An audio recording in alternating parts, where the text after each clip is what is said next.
You know, one question I get a lot from people is if I had to pick just a few rods for a serious bass fisherman to have on their boat all the time for largemouth and smallmouth, what would they be?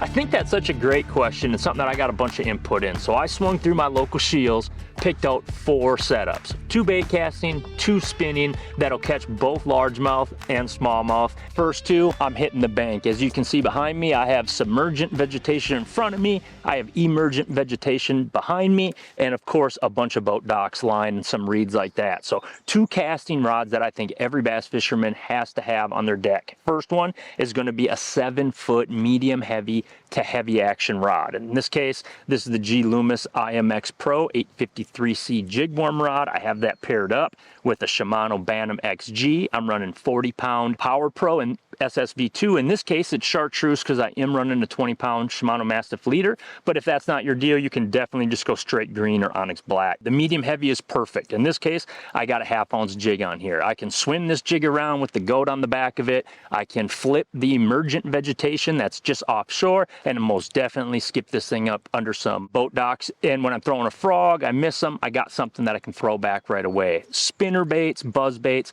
so much stuff you can throw with a 7-foot medium heavy, or again a heavy power if you're running straight fluorocarbon.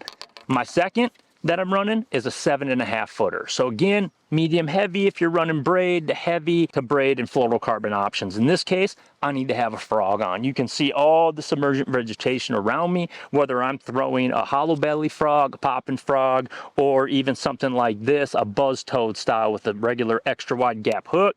This allows me to get up in the thick vegetation, make super duper long casts with this 7.5 footer. And again, I love that medium heavy. And this is the G Loomis IMX Pro 893C jig worm rod. So it's a medium heavy, 7 foot 5 inches, and I got it paired with the new Shimano Corrado 200 straight 50-pound Power Pro braid. So these are my 2 options that I'm going to use. I'm going to go mess up some largemouth up shallow, and then we're about to get out in the middle of this place and start looking for some smallmouth.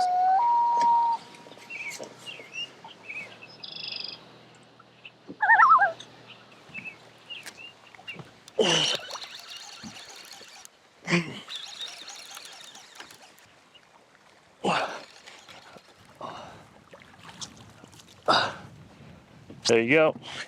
Perfect.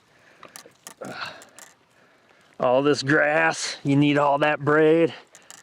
50-pound Power Pro. And I love that medium heavy 7.5 foot rod with that braid. Them fish bite it, they get it, and I get them into the boat. That's been fun. Let's switch things up. Let's go find a couple smallmouth.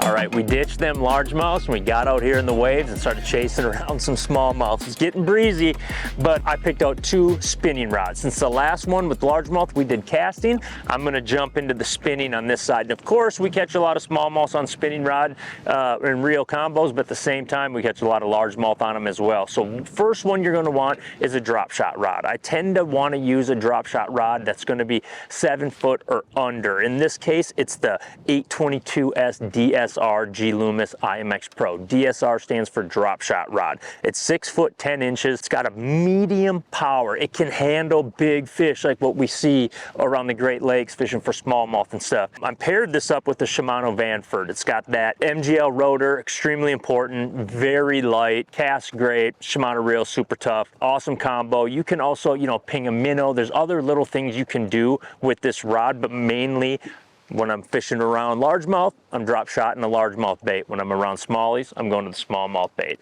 Trying to keep those 7 foot or under.